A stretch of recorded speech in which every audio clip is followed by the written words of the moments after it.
네, 키포인트 시간으로 넘어왔습니다. 네. 오늘 첫 번째 키포인트 저희 바로 열어보도록 할게요.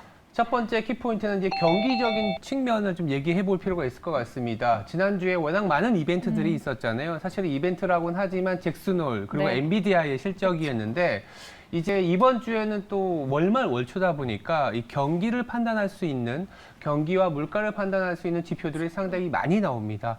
그런 부분들을 감안하면서 시장이 대응을 할 수도 있다라는 측면에서 한번 경기를 판단해보는 그런 자리를 마련했는데요. 간밤에는 사실 그렇게 뚜렷한 지표가 나오지는 않았습니다. 지역 연준 지수 중에 하나인 달러스 연준 지수가 있었는데 사실 이 지역 연준 지수들이 합쳐져서 ISM 제조업 지수가 나오거든요. 근데 이제 지역 제조업 지수 중에 하나인 달러스도 마이너스 20에서 마이너스 17로 소폭 개선된 모습을 보였습니다. 이 얘기를 왜 드리냐면 조금 시간은 남았지만 주 후반에 ISM 제조업 지수가 나오고 이 ISM 제조업 지수와 아시아의 수출 기업들의 어떤 모멘텀 연결이 되거든요. 지금 ISM 제조업 지수가 반등이 나온다면 우리나라를 비롯한 주요 아시아 국가들의 수출이 조금 더 개선될 가능성에 시장은 조금 더 모멘텀을 줄 수 있지 않을까라는 생각을 말씀드리고 있고요. 특히나 이 미중 갈등이 변수이지 않습니까? 네. 지금 상무부장이 이제 가 있는데 조금씩은 좋은 내용들이 나오고 있는 것 같아요. 물론 좋은 내용이라는 게 시장에서 만족할 만한 아주 빅 이벤트는 아니지만 이 악재로 있었던 부분들이 조금 해결이 되는. 그러니까 지난 주말에는 또 보잉이 미국의 보잉사가 중국으로의 어떤 항공기 인도도 재개한다라는 이런 내용들이 나오다 보니까 이 수출이라고 하면 결국 미중 갈등의 어떤 그 악화가 조금은 해소될 것이다 내지는 더 악화되지 않는다라는 얘기들이 나와줘야 되는데 그 부분이 조금은 해결되는 거 아니냐. 그래서 간밤에 아시겠지만 중국 관련 주들이 상당히 좋았습니다. 물론 중국 관련주가 좋았던 이유가 중국의 경기 부양, 인지세라든지 부동산 경기 부양이라든지 여러 가지 통화정책, 재정정책이 상당히 많이 나오고 있어요. 인민은행이 이번 주만 하더라도 공개시장 조작을 통해서 엄청난 유동성을 보강을 하고 있는 상황입니다. 주가도 상당히 많이 하락을 했었고 이 수준에서는 어떻게든 경기를 살려야 된다는 중국 정부의 의지가 극명하게 나타나는데 이런 타이밍에서 미국의 상무부 장관이 왔다? 그렇죠. 그러면 조금은 협상을 통해서 수출의 모멘텀을 가져가려고 하지 않겠습니까? 그래서 그런 측면이라면 당장 우리나라와 관련된 수출도 9월 1일에 나오거든요. 네. 8월의 지표가 9월 1일에 나오는데 9월 1일에 만약에 조금 악화되더라도 이런 중국과 미국과 중국의 어떤 수출에 대한 얘기들이 좀 나와준다면 악화되더라도 개선될 거다라는 거고 개선되면 조금 더 나아지지 않겠냐라는 생각을 들을 수 있다라는 겁니다. 굉장히 중요한 일정들이 참 지난주도 그렇고 이번 주도 그렇고 상당히 많습니다만 경기를 판단할 수 있는 지표들은 사실은 좀 바닥으로 접근하고는 있었어요. 이 바닥일지 아닐지에 대한 불안감이 있었는데 결국 정치적인 측면에서 중국 입장에서는 자기네 내수도 살리고 부동산 경기도 살리는 상황에서 수출까지 조금은 도모해 준다면 금상첨화다라는 생각을 할 수 있을 거고 그렇게 보면 이번 주에 방한하고 있는 미국의 상무부 장관과의 어떤 수출 관련 조치에 좀 주목을 해보자라는 그런 얘기에서 경기도 맞물려 있다. 이렇게 좀 설명을 해드리겠습니다. 미국 상무부 장관이 중국을 방문하는 타이밍이 딱 맞았던 것 같습니다. 그러니까요. 안 그래도 중국이 조금 회복하고 싶고 맞습니다. 부양책을 좀 내놓는 타이밍에서 이제 딱 미국 상무부와의 장관의 또 협상을 통해서 좀 수출에 대한 회복 가능성이 높아진 것 같습니다. 자, 두 번째 키포인트 열어볼게요. 네.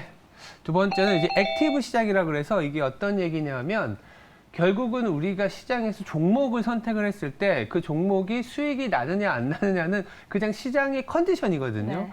작년에서 올해 초까지로 봤을 때 그러니까 아무리 좋은 기업도 주가가 특히 전체 시장이 하방 압력이 놓이다 보니까 같이 이렇게 쓸려서 내려오는 그런 시장은 이제 액티브 시장이 아니라는 거죠.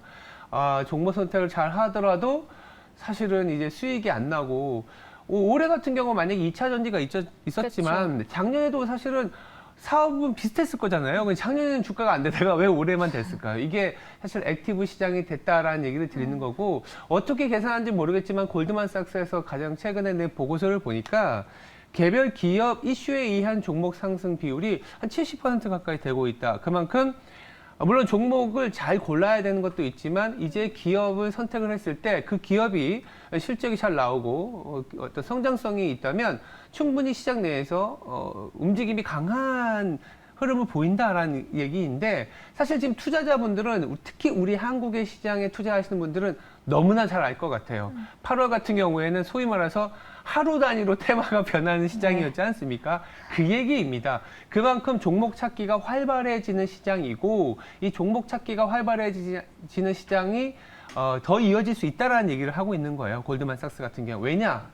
아까 말씀드린 것처럼 경기가 여기서는 뭐 반등이 폭이 굉장히 좋아져서 다 같이 올라간다 이것까지는 아니더라도 반등은 좀 할 것 같고 매크로 따에서 누르는 이슈는 우려스럽지만 계속 나를 힘들게 하지만 더 악화되지는 않을 것 같고 딱 요 정도 수준이라고 할까요? 그런 국면이기 때문에 액티브 시장은 더 이어질 수 있기 때문에 투자자 여러분 더 종목을 찾으세요라는 보고서였습니다. 우리나라 시장에서도 아마 비슷한 시각으로 바라보는 게 낫지 않겠냐라는 측면에서 경기도 말씀드리고 우리도 마찬가지로 물론 너무나 빠른 테마주의 형성과 부침이 있지만 그래도 좋은 종목, 주도 업종을 잘 쫓아가는 과정에서는 충분히 수익이 날 수 있는 시장이다라는 얘기를 좀 들어보고 싶었습니다. 종목 찾기 장세가 꾸준히 이어질 것이다라고 정리를 해보겠습니다. 네. 마지막 키포인트 열어볼게요. 그럼 이제 종목 찾기에서 그 아이디어를 말씀을 드려야 네. 되는데 결국은 주도 업종이에요.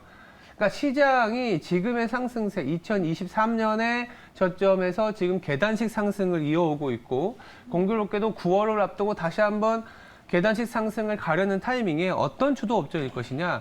그럼 그동안의 시장을 끌어왔었던 업종일 가능성이 높다라는 얘기를 드리고 있습니다. 미국 같은 경우에는 어떤 기업을 보나요? 엔비디아를 보지 않습니까? 조금 확장하면 매그니피션트라 그래서 엔비디아를 비롯한 마이크로소프트라든지 다 사실은 AI와 관련된 주도 업종이라고 할 수 있는데 그 주도 업종들이 소위 말해서 치고 나가줘야 시장도 더 반등을 할 수 있다라는 얘기를 드리고 있습니다.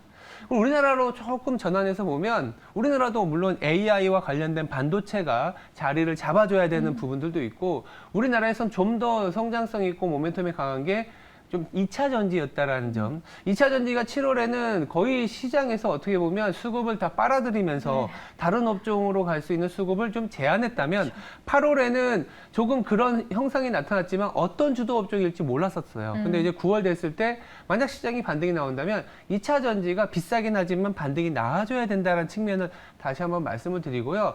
더불어서 지금 9월부터 이 수출 데이터가 말씀드렸는데 중국이 미국과의 어떤 수출과의 관련된 이슈가 더 악화되지 않았을 때 가장 수혜를 볼 수 있는 게 뭘까라고 보면 우리나라에서 또 반도체지 않겠냐는 말씀을 드리고 있습니다.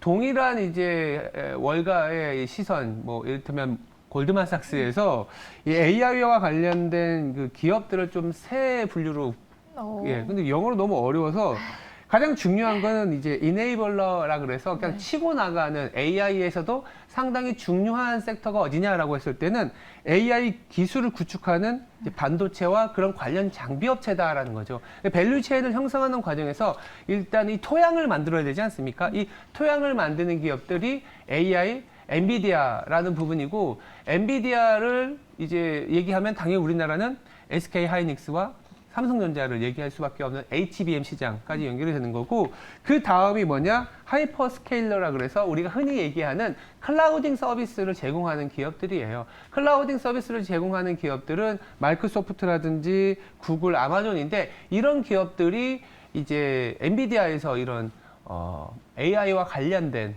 칩을 구매자이기 때문입니다. 근데 지금은 수요의 시장보다는 공급을 누가 더 많이 할 수 있는지가 AI 시장의 관건이거든요. 그래서 AI 시장에서는 오히려 클라우딩 서비스보다는 이런 반도체를 직접 만드는, 납품하는 이런 기업들이 지금은 주도 업종이다라는 거를 이제 미국 시장에서도 인정을 하고 있습니다. 그래서 미국 시장에는 뭐 2차 전지는 없지만 반도체라는 공통 분모가 있다는 점을 좀 말씀을 드리고 더불어서 우리나라 시장 코스피를 2,600까지 끌어올린 주역들이 만약에 여기서 시장이 한 번 더 치고 나간다, 그 업종들이 다시 한번 가줘야 갈 수 있다. 이 점을 다시 한번 강조드리고 싶습니다. 네, 오늘도 이렇게 시장 키포인트 세 가지로 요약을 해드렸고요. 네. 신중한 시선에서 또 자세한 네. 자료와 많은 이야기들이 준비되어 있으니까 끝까지 함께 해주시길 바라겠습니다.